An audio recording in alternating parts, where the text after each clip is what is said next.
However, for some reason, the Biden administration has demanded that they stop. Are we close to the building of a Jewish third temple on the Temple Mount in Jerusalem, Israel? Let's talk about it.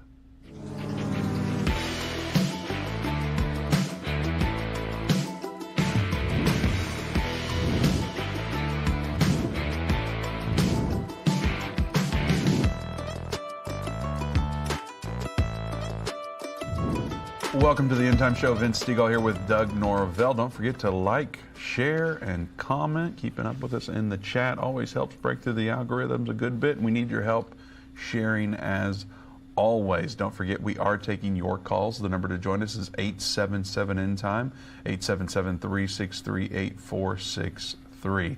Today we're talking about the third temple and what's going on with the red heifer, so we need you to share.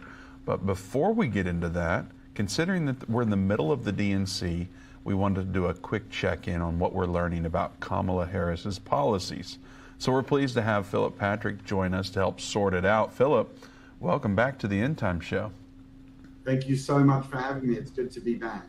It's always great to have you. It's our pleasure for you to join. Kamala Harris is announcing her economic policy. Do you have any insights on that? Yeah, I mean, to refer to it as an economic policy would perhaps be giving it props it doesn't deserve. But she's focused on lowering the price of groceries and prescription drugs. That seems to be the sort of focus of the policy. But the platform seems to be fairly skimpy, and it only has, from what I can see, about 3 planks. So number one is quite surprising. She wants to fight inflation using price control, right? Now, they're not branded as price controls, to be fair. She said she wanted to address profit or price gouging. She actually said gauging, but you know what she meant. But essentially the idea is to try and turn the Federal Trade Commission into the profits police, going after companies that they determine make excessive profits. But here's the inconvenient truth. We don't have price controls because they distort markets and they simply do not work. All they do is disincentivize corporations and they lead to shortages. We could ask President Nixon, we could ask the USSR, they have never worked in history. The second plank is to try and fight unaffordable home prices by giving $25,000 to first-time home buyers. But another spoiler alert, giving away free money, it doesn't make prices go down. In fact, it's largely why we have the inflationary problem we do today. The third pillar, if you will, was to give families a $6,000 tax credit for newborns and restoring the $3,600 child credit. Now, if the federal government had the money to pay for this, arguably it may be a good idea. It would certainly be worth debating. But it's just not the case right now. The federal government is not sitting on massive hordes of funds. We're in massive amounts of debt. And nobody left in the administration seems to understand that this government debt has to be paid.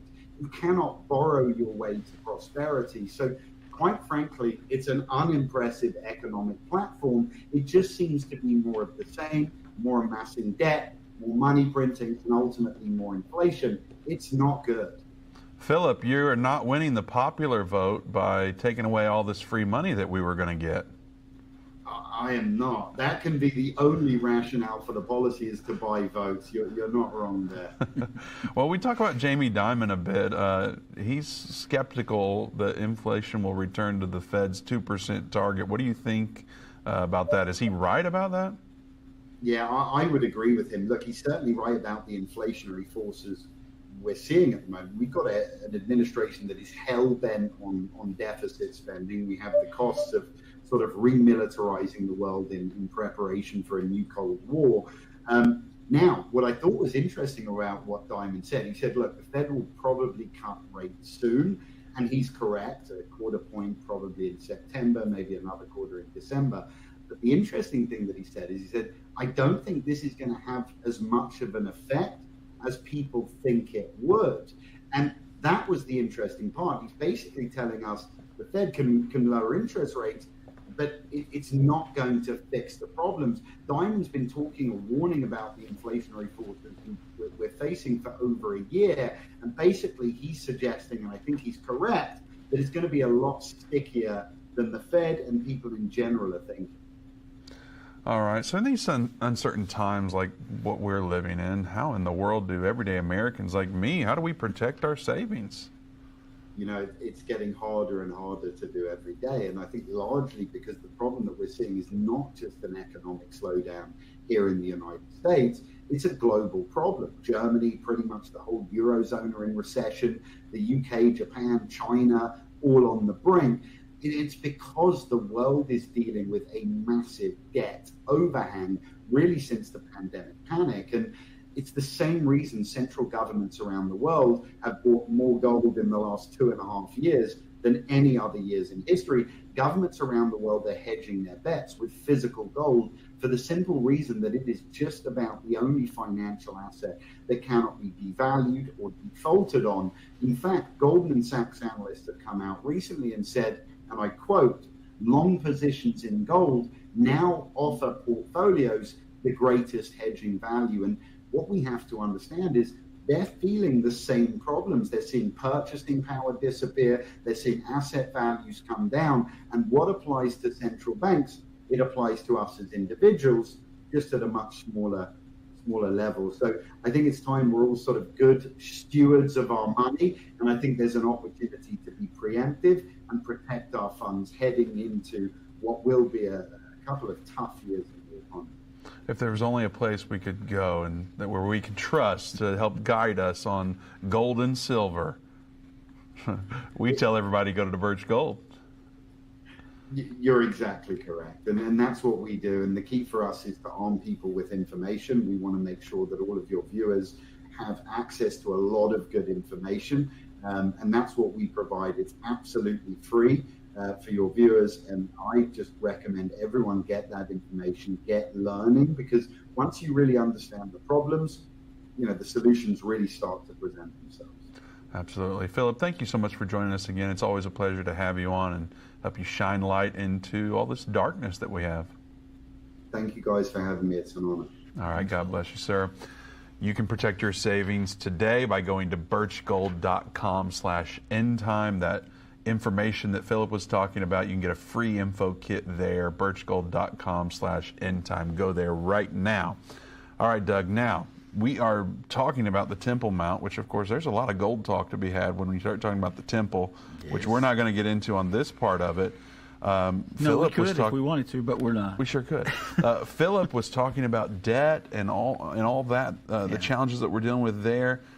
Next week, we're going to do a show specifically on debt and how it correlates with World War. We have a very special guest coming on with us next Tuesday, and so we look forward to that conversation. It's really interesting, too, how that ties in with wars, major wars. Yeah. So, but as far as the Temple Mount goes, you read me a story this morning, or at least told me about a story this morning, where Jews are now, they've prayed on the Temple Mount, and for the first time that I in my lifetime, they didn't get arrested. Yeah. They weren't taken off of the Temple Mount.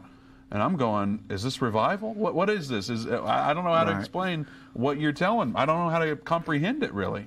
Well, really, Vince, I mean, the crazy thing about it is, of course, we've seen things happen or within the last couple of years. We've seen the red heifers, you know, and the excitement about that.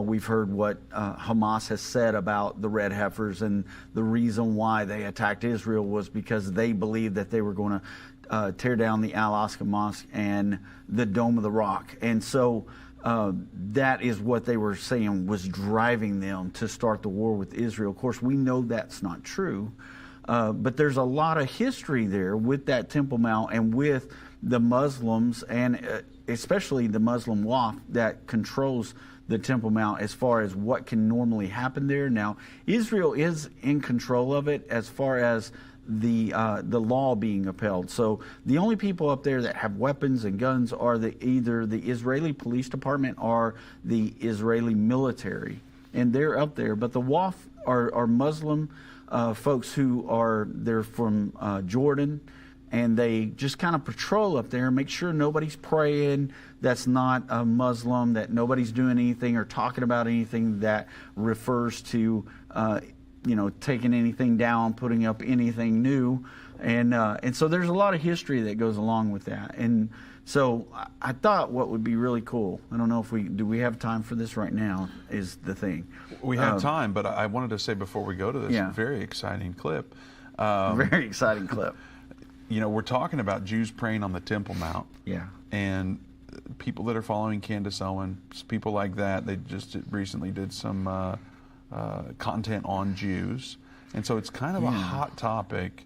If you're pro-Jewish, pro-Jew, pro-Israel, it's kind of a hot topic you're going to be attacked for that. Mm-hmm. And so I would think that with a title... and not only in the media, but in community within the Christian community. Religious organization, yeah. Well, Candace Owens is announcing that she's now Roman Catholic. Well, there you go. And she's attacking the Jews. Yeah, and so you're hearing that more and more. It's fascinating.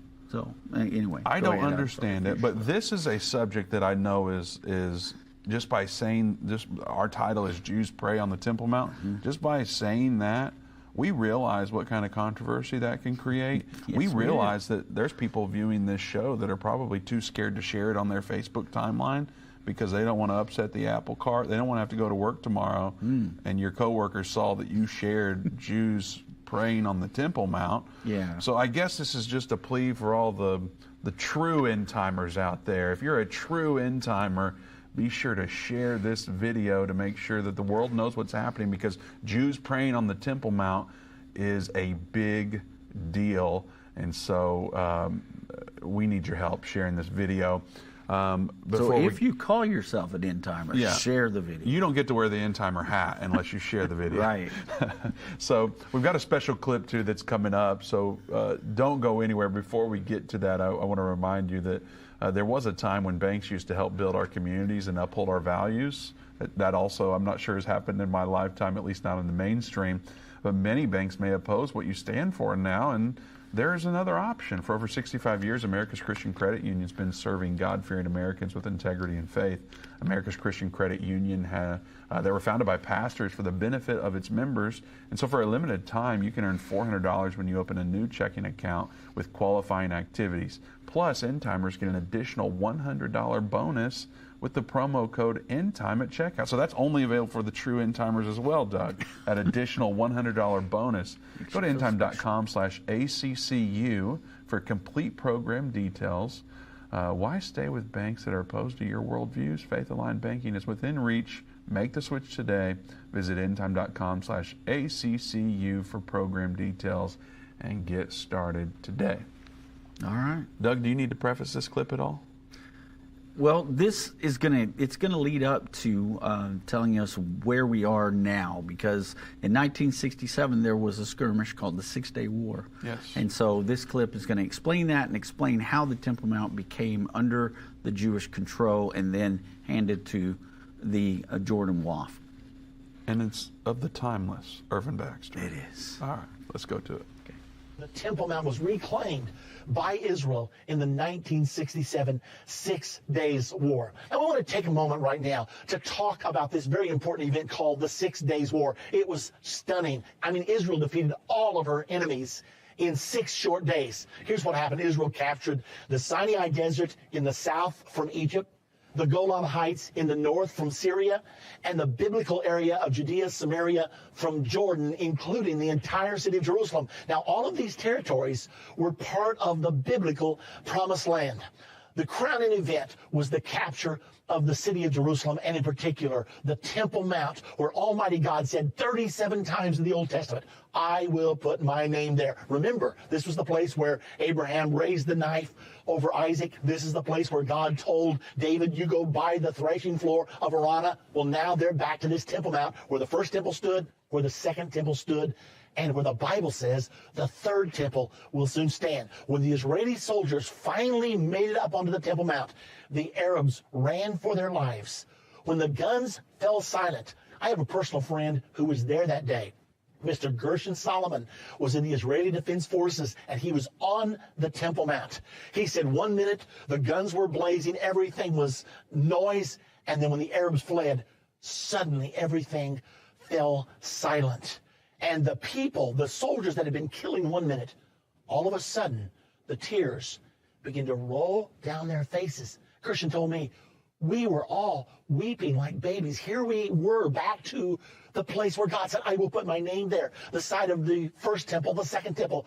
Here we were. Many of us understood it was the day of redemption. But he said the amazing thing was, not only did the people who believed in God and the Bible weep, but there were young soldiers there who had been raised on the kibbutzim. They'd been taught Marxism. They'd been taught atheism, that there was no God, that the Bible is a myth. But they were weeping. And Gershon said that he turned to some of them and said, why are you weeping? This place means nothing to you. The reply was, we don't know why we're weeping. We can't help it. There's an awesome feeling here right now. Well, it was an amazing day because it was part of the fulfillment of God's promise to the people of Israel. Now, the world watched this stunning victory in awe. And when the announcement went around the world, the Temple Mount is in our hands. Even kings and presidents instinctively knew they were witnessing an event of biblical proportions. Now, there's one more thing that happened there that I simply have to take time to tell you about. Mr. Shlomo Goren was the chief rabbi of the Israeli Defense Forces, and he was there when the Temple Mount was taken. The commanding general was General Uzi, and Rabbi Goren turned to General Uzi and said, now's our time. Take this dynamite, blow up the Dome of the Rock, blow up the Al-Aqsa Mosque, purge this holy place of the heathen shrines. And General Uzi said, Rabbi, enough. But Shlomo Goren was not to be deterred.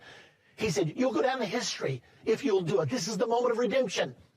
And General Uzi said, if you don't stop, I'll take you to jail. Rabbi Goren bowed his head and walked away silently. It was an opportunity missed. Many people believe that if Israel would have removed the Dome of the Rock, the Al-Aqsa Mosque, and immediately began building their temple, that the Messiah would have shown up right then. But it was not to be. Instead, Israel disobeyed God. Instead of removing the pagan houses of worship, Israel's government, believe it or not, invited the Muslim Waqf, that's the name of the Muslim Authority, back and placed the Temple Mount under their control. Why did they do this? Two reasons. They feared the international community and what might happen if they would actually do away with the Muslim holy places. And secondly, and this was more important, the Jewish government was secular, and they did not want to ignite a religious revival that they knew would sweep them out of power and bring about a renewal of the nation of Israel as it was in biblical days. Consequently, they invited the Muslims back and put them in control of the Temple Mount. Now, they did not do what God told them, which was to drive out the inhabitants from the Promised Land. Okay, so Vince, that brings us up to date to where we are now. I mean, that's been the status quo. That's why they always say we're not moving off of the status quo. They're trying to trick me in my ear and make me say the wrong thing, but I didn't. I stayed on it. So anyway, because of that, that's why Israel's not going to destroy the Al-Aqsa Mosque. They're not going to destroy the Dome of the Rock. They're not planning on doing any of that. We know from video that we've seen before that to the north of the Dome of the Rock is the perfect place for a Jewish temple to be able to be placed there.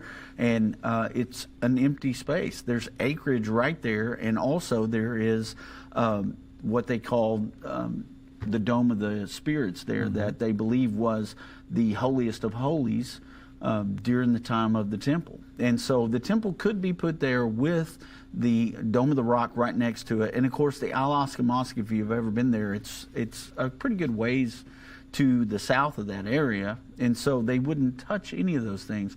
But that's what Hamas used as a way to say that's why we did this. They got the red heifers. The next step is the purification of the people, and then they'll begin to build the temple. So that's kind of brought us up to date of where we are. And the big story was last Monday during the 9th of Av, what we talked about on that program. I talked to you guys about the Tisha B'Av. And so that was the day that this prayer happened. And the Temple Institute posted on their Facebook page the incredible prophecies that are coming to pass because of that event. And this was the first time in history that they weren't arrested, but there was even stories that said that the police came along because there were so many Jewish visitors there that day. They were trying to move people along. Well, you're going to see video of this in a minute, Vince. The police came up to the folks and said, listen, we need you to move along so other people can come in. And they said, let us pray first. And the police said, okay, go ahead and pray. We've got footage of that? We will have footage of that here, yeah. Do you want to see that now, or you want to see it? Not yet. I wanted to at least say that I always love when we incorporate Irvin Baxter clips. Yeah. And I don't know. I guess if you like that as well, I'd love to hear from you. So put it in the comments if you love that as well. Just put Irvin Baxter in the comments. And, yeah, absolutely. Yeah, I always love his clips, and of course he was the OG, the original guru. Yeah, he was the original guru. Now we have Doug Norvell. Absolutely, he is the guru. So put Irvin Baxter in the comments if you appreciate those clips, like I do. Doug, it is freezing in here today. And we don't have First Cup coffee, which is also frustrating. And so if we had First Cup, it wouldn't be so cold, I think. Right. What your favorite blend is the Boston Common. I've got it down now because I went home and my son said, you know, you always ask what Doug's favorite blend is. And he's 6 years old. And I'm like, well, because I don't remember. But the Boston Common is it. And yours is the Buzz Armstrong. See, I already know yours. It was. Yeah. But I might be converted now. Oh, okay. But you need to go get the Boston Common from First Cup. They're a Christian-owned Patriot Coffee Company out of the great state of Texas. There's nothing better than Texas, Doug. They've got 11 different roasts, each one named after a specific piece of American history. You can get one of those roasts by going to firstcup.com. Use code Endtime to get 10% off. If you subscribe, they'll give you another 10% off. So go to firstcup.com today to get you some First Cup coffee. And we are taking your calls. 877 Endtime is the number to join us. Now, Doug, are we ready for that clip now? I don't know. Can the guys show that clip? Let's go ahead and show it if we got it. And you're telling me that there's Jews praying on the Temple Mount in this clip? Yes, and not only are they praying on the Temple Mount, but the way they're praying specifically is kind of a big deal. We'll talk about it after we watch the video. All right.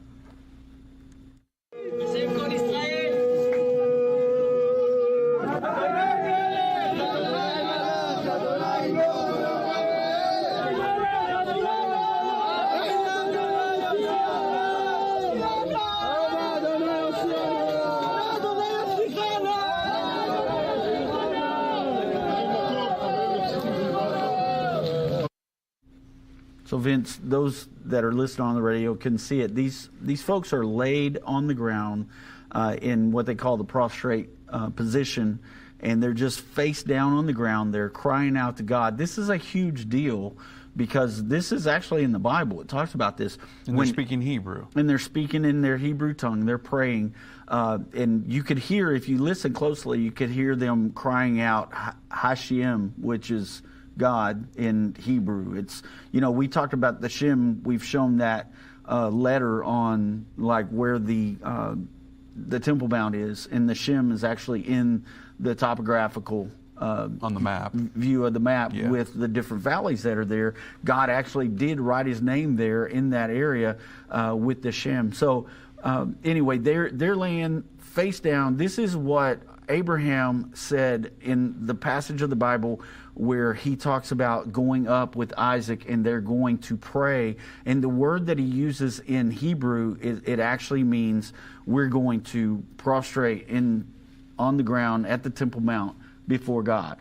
And so it's a biblical thing, and you see that. You've never seen that before, Vince. We had a guy on tour with us 4 years ago that bent down and kissed the ground, and they surrounded the guy. I thought we were all going to jail. And they're machine guns. Yes, they got guns drawn like we've done something horrible because the guy bent down and kissed the ground of the Temple Mount, and he's a Christian, and he's not allowed to do that. And so, well, I'll let you in on a little secret, Doug. Yeah. When I was in the Dome of the Spirits, I prayed. Uh-oh. See, Vince, be careful. You know, I got to push the envelope a little bit. Seem to always do that. But right. Nonetheless, I'm like, I'm not going up here and not praying. Why would I? That's the thing. I mean, I didn't lay on the floor like that. Right, I didn't either. I didn't quite do I that, wouldn't. But But I did pray. I mean, nobody knows that I'm praying when I'm just walking around looking at stuff and I'm talking to God. They have no idea what's going on, But Jews in the past have dropped change and been over to pick the change up and prayed as they're doing this. Or they've pretended to be on their phones and they've prayed that way because they've been afraid that they would be arrested. But you saw in that video, there were police with machine guns just walking around them going, okay, y'all go ahead, take care of business, and then we need you to move on. Pretty incredible that that's happening. It just shows that we are getting closer to the normalization of Jewish people being up there praying and worshiping. That's worship. What we saw, that is prayer, but it's also worship. So with that said, Doug, what does that mean with the coming third temple? And, some people say there'll never be another temple on the Temple Mount. Right. We declare that that's going to happen according to how we understand Bible prophecy. Yeah. But also that they'll say this red heifer ceremony is never going to happen. When we see stuff going on like this, I mean, there's so many moving parts going on that it's hard to keep track of unless you've got 20 people doing it all the time. Right. It's crazy how much is going on. Does some advancement like this, would it indicate that maybe they did that red heifer ceremony in private and no one knows about it? Well, now that's a great question, but we have had someone go and check, and all 5 red heifers are still there in Shiloh at the place where they're being kept. When did that video happen? The video happened around March. Okay. And so we still don't think that that's happened. I've talked with our friend Byron Stinson, and he said that they definitely haven't done that. But remember what Pastor Baxter said. They were afraid of the international community and the fact that they might start World War III if they have done what that rabbi wanted to do and blow up those Muslim areas. So we know that's not going to happen for sure. And they've got to be very careful about the way that they tiptoe around the red heifer ceremony and the building of the third temple. But is it going to happen? It most definitely is going to happen. I mean, they've got the property already purchased for the ceremony. They have the heifers, and they have the ability to go up there when they need to, do the ceremony and do the purification, and then the temple can begin. Well, as pro-Israel as our country is, surely the Biden administration is celebrating that this prayer occurred, but they're not. They're not. Why in the world would Biden administration say to stop? Yeah. We'll talk about it on the other side of the break. Don't go anywhere. Give us a call, 877 Endtime.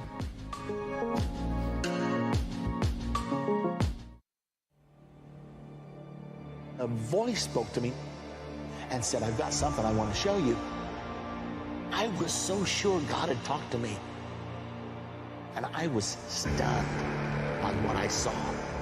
A direct fulfillment of this over 2,500-year-old prophecy. The United States will stand with Israel. Why haven't I ever seen this before? 1/3 of humanity will die. What do these beasts symbolize? The lion, the bear, the leopard. The combined beast from Revelation 13 represents the end-time government of the Antichrist. Understanding the end time. Now streaming on Endtime Plus and available to order at endtime.com/UET. Go to endtime.com/UET or call 800-ENDTIME. What if you could understand Bible prophecy? Dave Robbins, the host of the End Time Show's TV and radio programs, is holding a free prophecy conference near you. Gain peace and understanding about what the Bible says concerning end time prophecy. Call 1-800-ENDTIME or go to endtime.com/events to see when Dave will be in a location near you.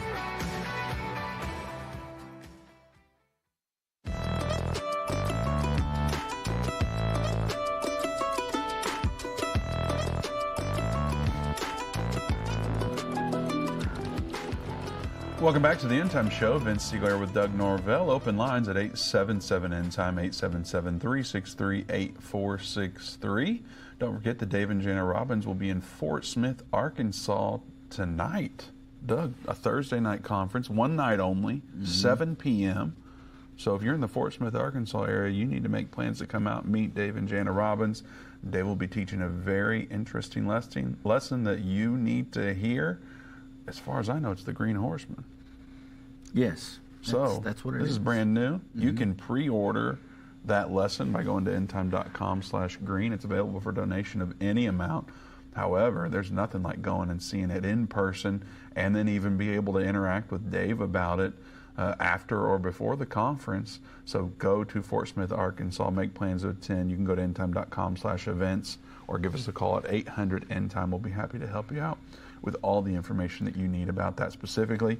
There's a great church there, and we got a lot of friends there. Well, more friends than we realize. In the studio, we've got guests here, and there's some connections to that church. And those guests, Doug, are going to be on the show tomorrow with us. Yes. Open Line Friday.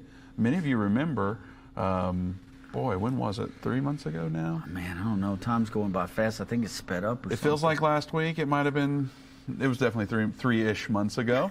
Tom and Lana Lyman were on the show. Tom did an interview with Dave talking about his story. As long as there's breath, there's hope. That's available on demand on Endtime Plus. You can go search it and watch it today. I recommend it if you haven't done it already. Lana joined Doug and I the following day. I don't remember the exact title of that show. It was something like "My Husband's Cheated on Me Twice. Now What?" Yeah, it might be the exact title. That was actually. it. Yeah. So go watch that so you can get familiar with Tom and Lana Lyman. They'll be joining us on Open Line tomorrow. They'll sit right here at the desk with us, and we're going to answer some questions, Doug. There's no telling what all we're going to cover tomorrow, so you definitely want to make plans to be here. Yeah, so if you have questions about Joy Hour or if you have counseling questions, we're going to open it up. Everything tomorrow, man. We're going to see what we can do. If we can fix your marriage, we're going to fix your marriage tomorrow. Well, that's all for Doug. Only Jesus can do that. Jesus is my one source, Doug. I can't fix anybody's marriage.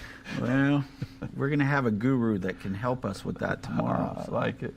All right. And then also, you, me, and Dave will be in Blue Eye, Missouri, September 4th, doing 3 hours of programming with Jim Baker Ministries there.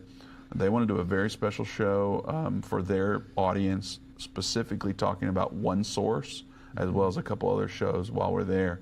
So that is a live filming that is available for anyone in the area to come and watch in person in studio. Yeah. So if you're in the Blue Eye, Missouri area, I mean, we'll be there. It's close to Branson. We'll be able I know to there's meet a you. lot of folks that like to go to Branson, so come make a weekend out of it. There you go. You know?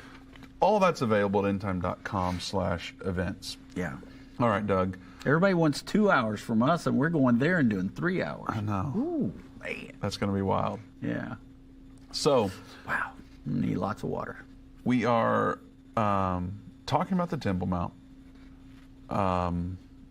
Jews are praying on the Temple Mount. Historically, they've been arrested, removed, not allowed to do that. Some of us have snuck and prayed ourselves, not quite like the video we saw earlier where there's Jews, dozens of Jews laying on the ground, very vocal in their prayer. Yeah. And they were not arrested. And in fact, there you can see in the clip that there were police officers, military members, just allowing them to do it. So we've talked about all that, and then there's several stories we want to cover as well. So this next one, because what happened, and we can show some pictures of the day that National Security Minister Ben Gvir went up there, and he was walking around. The reason why he was up there, he was walking and praying as well, because Netanyahu had said, look, we can't do this anymore. Okay, so this had already happened. The videos were circulating. And so last week, Ben Gvir went up there and he began to walk around. There's a picture of him there. He's surrounded by the Israeli military there. And he's up there promoting this as well, saying, no, this is exactly what we need to do. He goes against what the Prime Minister, Benjamin Netanyahu, said. And so this has been kind of a controversy. And, you know, there within the cabinet, there's different, sects of the Israeli parliament. So you've got people who are more along like the right, and then there's some left-leaning folks there, and then you've got the religious Jews that, it's just different folks that make up this new parliament. Because remember how much trouble they had when they had the new elections, And Benjamin Netanyahu had to take some people that he kind of considered loose cannons, and Gavir's one of those guys that he trusted to pull in to make him the national security minister. But he goes up there and kind of goes against Netanyahu's wishes and walks around supporting this prayer, and was really, I mean, he's drawn some criticism from not just the two other parties there within the Parliament of Israel, but also within the United States government and some other Arab nations that have signed on with normalization with Israel. So he's got a lot of flack for this, Vince, because they're calling him a warmonger. So they're scared to death right now, and this is what the problem has been since 1967 when they took the Temple Mount back. It's been, let's appease the international community. We're trying to work toward this peace agreement. Let's make all these people happy. Let's stop going up on the Temple Mount. But the religious Jewish people believe if there's ever going to be a temple there, that they've got to have a presence. And you remember what happened when Ariel Sharon went up. Remember, he was the prime minister at the time, and they were talking about a peace treaty then and saying, hey, what if there was, if we just let the Muslims have that Temple Mount, you know, because they've already got two of their religious buildings there. Let's just let them kind of have that. It's really not that important to us anymore. People were saying that within the parliament. Sharon goes up on the Temple Mount and says, we will never surrender this Temple Mount. And then it caused a war to break out. So that was, I can't remember what it was called. It was the second, I think, what do they call it? Man, I can't even think. Intifada. Thank you, Landon, in the control room. That's what it was called. The second yeah, that word. Intifada. Thank you. It sounds like I'm ordering something at an Italian restaurant. But anyway, I'll have some of that on top of the spaghetti.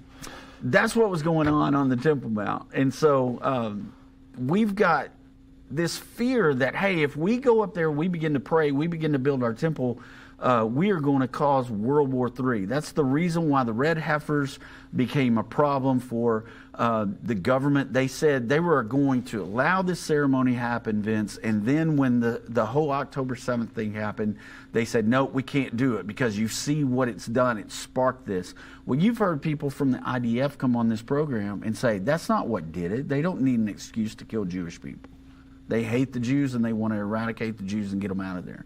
Same thing that Iran is saying right now. And so anyway, what's happened on the Temple Mount has caused quite a stir, and even with Israel's number one ally, the United States of America. And so the Biden administration reached out to them on the 19th of August and said, no more Jewish people praying on the Temple Mount. If you want the help of the United States of America, the status quo needs to remain the same, and you guys need to stop with this, or we're going to have another Islamic religious war, worse than what's happening right now. And they're afraid that this war between Hezbollah, Hamas, and the Houthis will go to a larger scale. And you know that's what Iran wants.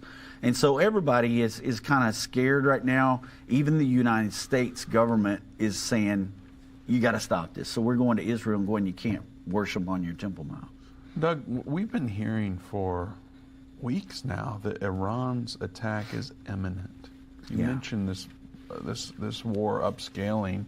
Right. Is that not going to happen? Because it seems like people in Israel have been going to bed every night wondering if tonight's going to be the night, and nothing has happened. Well, here's the thing. We say nothing's happened, but there has been every day rockets going into Israel. I mean, just on Monday, 50 rockets fired that killed, I can't remember how many people were killed. I think it was like 7 people killed in one area. So there are those type of attacks going, and they're getting the weapons from Iran, but Iran has not launched this huge attack that they're waiting for. And some people... Well, they said the missiles were going to be coming in, and it was going to be much like what we experienced a few months ago. But way worse. Yeah, they said it was going to be 10 times worse what that was. And then they threatened the other Arab nations around that they better not help this time or allow Israel to fly through their airspace, or they would be targets as well. So there's been a lot of sword rattling. I don't know, Vince, exactly what they're waiting on. And that's kind of been some of the speculation. Remember we talked the other day, there was a large earthquake that happened in parts of Lebanon that caused a lot of what was going on to shut down, and they thought that was going to be the day when that earthquake happened. So a lot of people were saying that must have been the hand of God being on Israel once again to kind of shut this down. But I don't know. Iran has Russia and they have China as their allies. So they have a lot of firepower backing them up. And maybe those guys are putting the reins on all of this and saying, we need to back off a little bit. Russia is facing a situation right now that I don't think they were expecting to be in. We're hearing that the Ukrainian guys have come over the border, that they've captured a nuclear facility, that they have a dirty bomb that they were going to set off and blow this nuclear reactor up, and all these things have been surfacing. We've heard a little bit about that. We've seen that situation going on. Could this be, hey, guys, just kind of hold off and let us regroup and think about this, and they're kind of holding Iran back? Or is Iran just waiting and thinking, you know what, this is part of it? This is how terror works. We let it build up. We let them think, oh, they're going to get comfortable again, and then, boom, we're going to hit them on a day that's important to them. Well, some would suggest that as a result, they should hurry and do this red heifer ceremony because, I mean, it's not out of the realm of possibilities that they could take out those red heifers if that's part of the motivation behind the attacks. Mm-hmm. That could happen, so they should hurry up. Others say they should hurry up because aren't they going to age out? Like, that's a question that's posed. Like, can't they get too old? So help us understand that a little bit more. Can they get too old? They can, actually. I mean, the longer that this process goes on, they'll be able to, have spots and blemishes. Because for one thing, they're in an area now. They say that they're kept really clean. They're kept really safe in this area that they're in. And we have some pictures. I don't know if the guys have that or if they were not able to do that or not. But we had some pictures. I didn't think we were going to get to this, but here we are. So if y'all got those, y'all can throw those red heifer photos up. There they are. So they're in a facility where they're taken care of really well. They've got fans that keep them cool, and they're protected. There's military around them that are protecting them, and you see the type of enclosure they're in where they can't really get hurt. So could age have something to do with it? It definitely could, because the longer they live, the more chance they have at developing white hairs or some type of spot or blemish. And so those photos right there show you what kind of facility they're in and that they're taken really good care of. So we could still have something happen, but we'll just have to wait and see, Vince, how things work out over there with this. Absolutely. Well, on the other side of the break, we're going to talk about the scriptures that specifically speak of a physical temple coming to the Temple Mount. So stick around for that. We'll also be getting to your calls. Open lines at 877 Endtime. We'll be right back.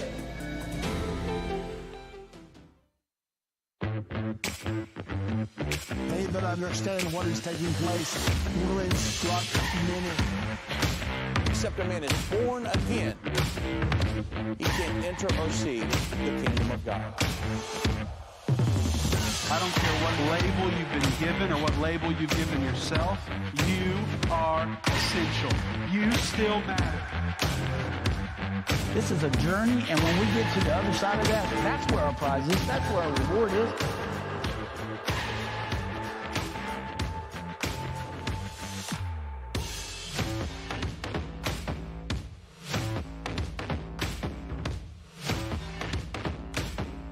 Endtime is not going anywhere.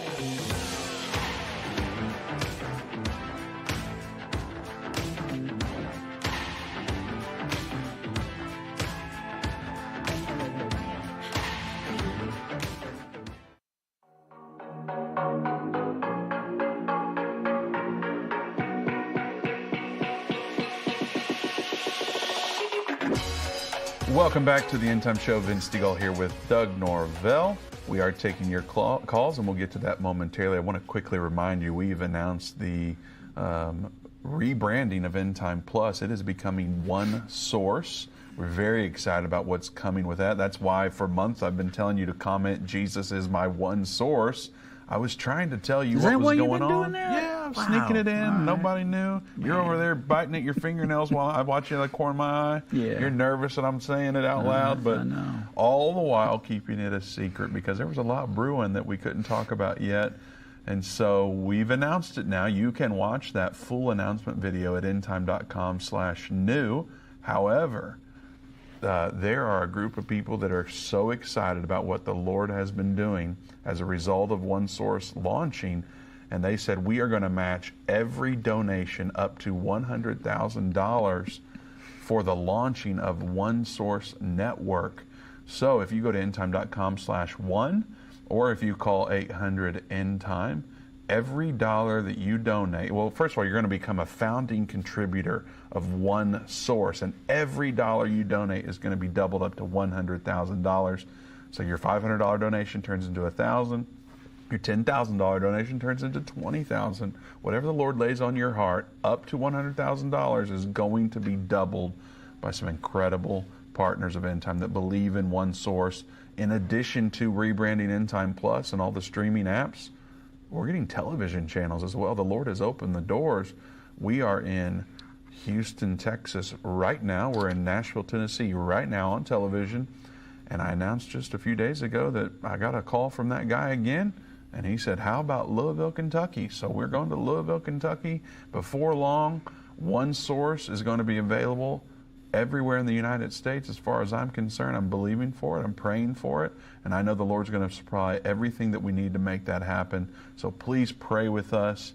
Please consider giving. Ask the Lord what you should give. And like I said, if you're a founding contributor, right now everything going to launch One Source is getting doubled at endtime.com/one or call 800-END-TIME. Doug, we talked about some scriptures that speak of a physical temple. Revelation 11 says, and there was given me a reed like unto a rod. This is John writing. And the angel stood saying, rise and measure the temple of God. So he's rising and measuring a temple and the altar, and them after worship therein. But the court which is without the temple leave out, and measure it not, for it is given unto the Gentiles, and the holy city shall they trend under foot 42 months. Yeah. And so, Vince, we know that in Revelation, everything after Revelation chapter 4, the things that will be hereafter. So this is a prophetic temple that's going to be a physical temple. We know that because it says to measure the altar and those that worship therein. So he's told to measure for it and to leave out the outer court because it belongs to the Gentiles and they're going to tread it down for 42 months. Well, that's where the Dome of the Rock stands. So when you see the Temple Mount, you see the Temple Mount pictures, and we had one behind us before that shows where our guys put a temple in that area that we've talked about. It's plenty big enough for them to share that area and for that outer court to be where that Dome of the Rock is. So that fits that scripture perfectly, and we know there's going to be a physical temple. Now, we know as Christians that we are the temple of God. The Bible tells us, do you not know that your bodies are the temple of the Lord? And so we understand that. But the Jewish people that do not believe that Jesus is their Messiah, but they do believe in the one true God of Abraham, Isaac, and Jacob, then these people are going to build that temple, and we know that because it's in the Bible, and that's not the only place. I mean, there's other places, but for the sake of time, we won't go over all of those verses today.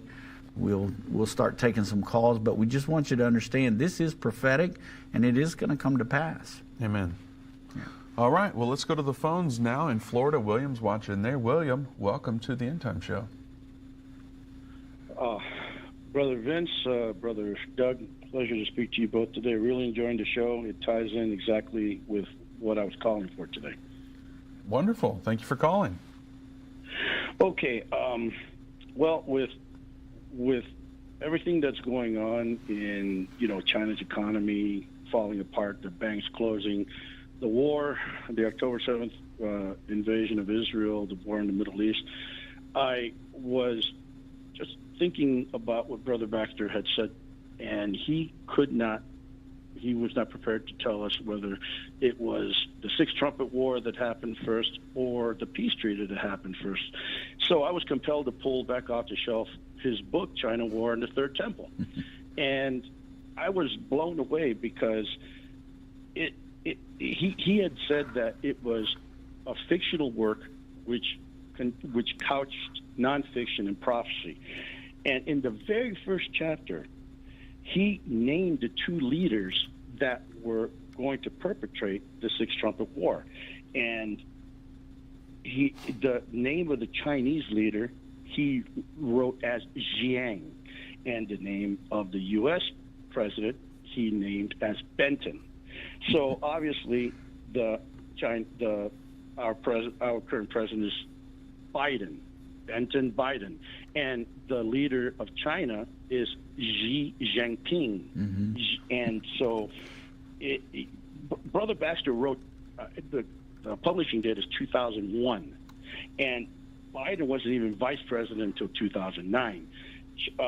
He was president in 2020, of course, and Xi Jinping wasn't even elected to the presidency of China until 2013. So my question is, we have 75 days till the election, 151 days till the transfer of power. Could we be seeing the Sixth Trumpet War within that time frame? I think that's very possible. I think that with the current situation that's going on, that we could see that happen. I mean, for one thing, if this is true about the Ukrainian troops in Russia, if something were to happen like that, if they were to set off a dirty bomb there in a nuclear facility, Russia's back would be against the wall, and I could see them retaliating. At the same time, I could see China going for broke and saying, let's go get Taiwan, and Iran just saying, okay, well, here goes the attack on Israel. If something like that were to happen, we would be right in the middle of that war. And I think that it's definitely a possibility.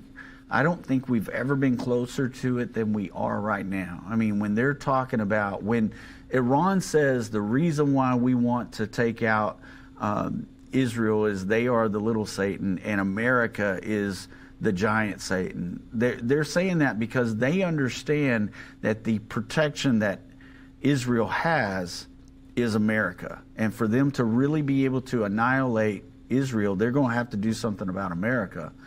And so that's why they hate us so much. The rest of the world hates us because we're not going along with everything that they want us to go along with. I mean, America is the one thing standing in the way of the one world government coming in. And so the world, I really think that the powers that be, that are really behind things, they're the ones that want this war to happen, because out of the chaos of war, they can come in and take control. And that's what they've tried to do. We've seen it with World War I. We saw it with World War II. And that's what they're going to want to do with World War III. Come in, take more control. So I think that's a very likely scenario. Well, if this writing were to be our guide stone for who these leaders could be, it would have to happen before the transfer of power in January, because, after that, the similarities between Biden and Benton and Xi Jinping and Jiang would become irrelevant. And so I was compelled to call today and, present that to you. I'm sure both of you are very aware of that. And with today's topic of the Third Temple, and everything going on in Israel, I just really felt that it was, relevant. Absolutely, William. We very much appreciate your call. Thank you so much. God bless you. That book is not in print anymore, Doug. Mm-hmm. China War and the Third Temple. However, the audiobook is available on Endtime Plus. So if you go to Endtime Plus, if you subscribe there, it's free with your subscription. You can search China War and the Third Temple.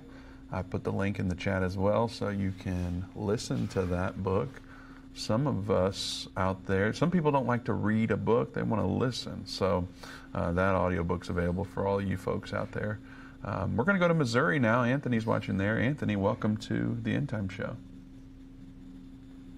Hello, thank you for having me. I had a question also about the Sixth Trumpet, World War III. Is there, and I guess as far as the timing, is it possible it could happen after the abomination of desolation, or does it have to happen before that? Well, it's a good question, but we believe that it's going to happen before that. One of the reasons why we believe that is because that abomination of desolation, of course, happens in the middle of that final 7-year period. And so the peace agreement will have to start to kick off that final 7 years. And we believe that that war happens because that's what will help to push in not only the peace agreement, but the Antichrist, to bring him in, because he's going to come in on a platform of peace.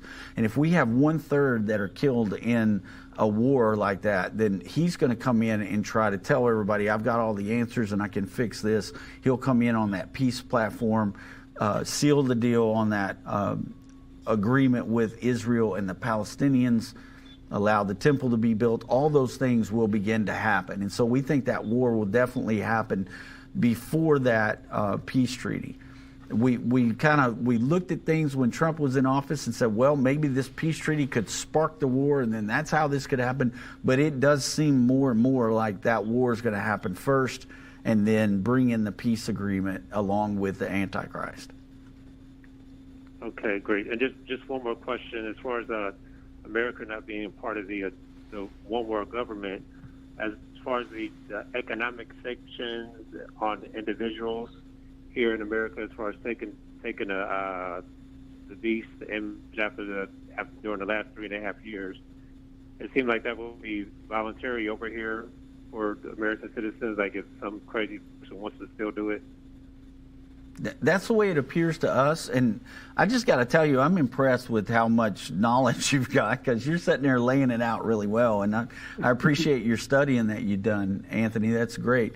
But yeah, that's the way we see it, is that there will be possibility for anybody that wants to sign up for that to sign up for it, but the government itself will not be issuing that or making people do it here, because if we were under the mark of the beast or under the Antichrist world government, we would not be able to help Israel the way that we see us helping Israel in Revelation 12:14. And so that's why we always have believed that we will not be completely under the implementation of the mark of the beast.